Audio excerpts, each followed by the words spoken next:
Good morning students. बच्चों, आज हम इस वीडियो में इस चैप्टर का आगे का पार्ट डिस्कस करेंगे। आप लोग यहाँ तक पढ़ चुके हैं चैप्टर 26 में कि वाहिदा ने बताया कि जहाज़ में एक रूम होता है, उसमें सारे इसेंशियल इक्विपमेंट्स, मेडिकल से रिलेटेड जो भी इक्विपमेंट्स होते हैं, मेडिसिन्स होती हैं, ज़रूरी मेडिसिन्स होती हैं, वो उसमें रखी रहती हैं। आगे पढ़ते हैं। Question, you are the first women to lead a passing out parade, you must have worked very hard for this. तो उनसे पूछा गया, आप पहली वुमेन महिला हैं जिन्होंने परेड को लीड किया, कमांड किया। You must have worked very hard for this, और इसके लिए आपको ज़रूर बहुत मेहनत करनी पड़ी होगी। वाहिदा बोली, my seniors gave this opportunity to me after seeing my performance for 3 years। तो उन्होंने बताया कि जो मेरे सीनियर्स थे उन्होंने ये अपॉर्चुनिटी, अवसर मुझे प्रदान किया जब उन्होंने 3 साल तक मेरी परफॉर्मेंस को देखा। I felt happy that they had chosen me and सोड फेथ इन मी। और मुझे बहुत अच्छा लगा कि उन्होंने मुझे चूज़ किया, मुझे अवसर प्रदान किया और मेरे अंदर मुझ में विश्वास दिखाया कि मैं ये कर सकती हूँ। So I practised very sincerely, और इसलिए मैंने बहुत सिंसियरली प्रैक्टिस की। Question, tell us something about that parade. तो उनसे पूछा गया है कि कुछ उस परेड के बारे में आप बताइए। Waheeda, in a parade 4 platoons march behind the leader.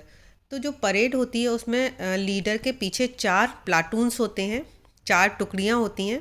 36 commands have to be given during the entire parade, और पूरी परेड में करीब 36 कमांड्स दी जाती हैं।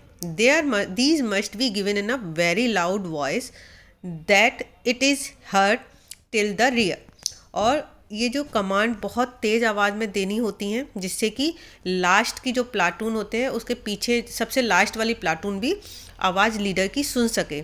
इसके अलावा जो हमारी आवाज़ है वो जो लोग देख रहे हैं दूसरी तरफ ग्राउंड में बैठकर, वहाँ तक भी पहुँचनी चाहिए। The voice should also reach the spectators sitting on the other side of the ground. तो जो हमारी आवाज़ है वो इतनी तेज़ होनी चाहिए कि जो देख रहे हैं परेड को ग्राउंड के दूसरी तरफ, उनको भी आवाज़ सुनाई देनी चाहिए। Question, didn't you feel nervous leading 4 प्लाटून्स। तो उनसे पूछा गया, क्या आपने नर्वस फील नहीं किया? 4 प्लाटून्स को आप लीड कर रही थी, तो आपको घबराहट नहीं हुई? वाहिदा ने कहा, आई वॉज नॉट नर्वस, मैं नर्वस नहीं थी, but one has to shout 36 commands. लेकिन हाँ, ये है कि जो किसी एक को 36 कमांड बहुत तेज़ आवाज़ में देनी होती हैं। If you forget even one, the entire parade can get spoiled. यदि उनमें से कोई एक भी भूल गए तो पूरी की पूरी परेड क्या हो जाएगी? स्पॉइल्ड हो जाएगी, ख़राब हो जाएगी। I practised every morning and evening for a month. और इसके लिए मैंने 1 महीने पूरा सुबह शाम प्रैक्टिस की। I have been participating in parade since school. ऐसा नहीं है, क्योंकि मैं स्कूल के टाइम से ही परेड में पार्टिसिपेट करती थी, तो मुझे आदत थी उसकी। परेड मुझे पता थी कैसे होती है, वो बता रही हैं। Question, what is the meaning of the word prism in your name.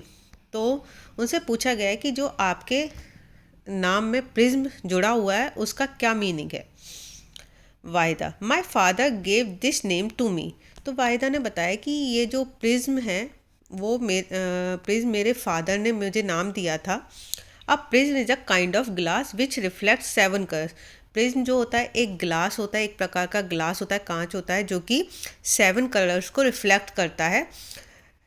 My father wanted me to be like a prism. और मेरे फादर चाहते थे कि मैं प्रिज्म की तरह बनूं, and that is why he started calling me by this name from my childhood itself. और इसलिए मेरे जो पिता हैं वो मुझे इस नाम से मेरे बचपन से ही पुकारने लगे थे। वो मुझे बचपन से ही प्रिज्म कहते थे। तो बच्चों, यहाँ तक आपको चैप्टर बहुत अच्छे से समझ में आ गया होगा, और आप अब चैप्टर रीड करेंगे। Thank you.